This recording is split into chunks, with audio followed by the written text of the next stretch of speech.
Dawn and Blaze Cook were friends of our family, and throughout the years, I always heard about Catholic charity stories with My Brother's Keeper and other things that were going on. And so when it was time to find a job, I thought, I'm going to look into Catholic Charities, because I knew they had a lot of jobs that were with the senior population, and that was such a passion of mine. So that's how I came to Catholic Charities.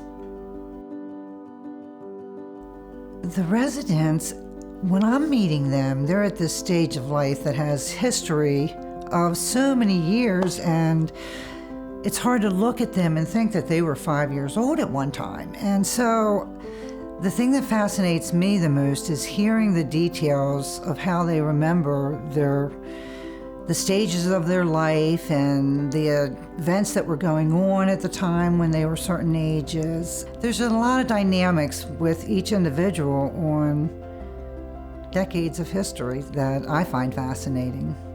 There's a lot of wisdom in the history.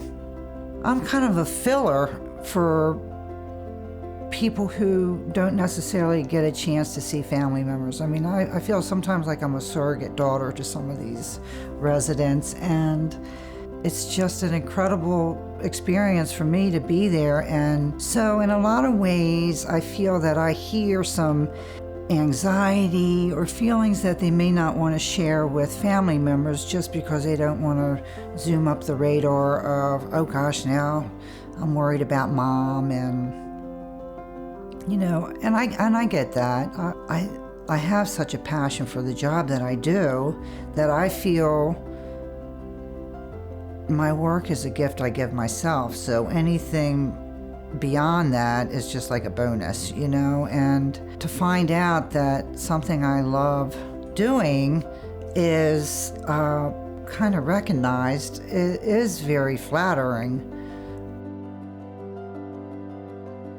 People don't always know what somebody else is going through in their life. And when you don't take that into consideration, it's a much bigger picture than somebody's attitude, you know? And if you look at the bigger picture, you can have a little more compassion with the residents, with the staff, with your, you know, coworkers, all across the board.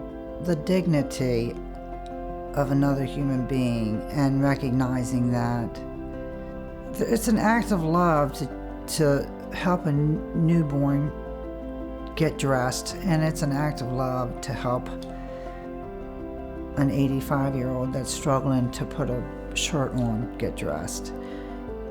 There's a difference in that love, you know, because the 2-year-old is not feeling like the 80-year-old is feeling. And I mean, that cliche, making a difference in somebody's life, I feel like I do that.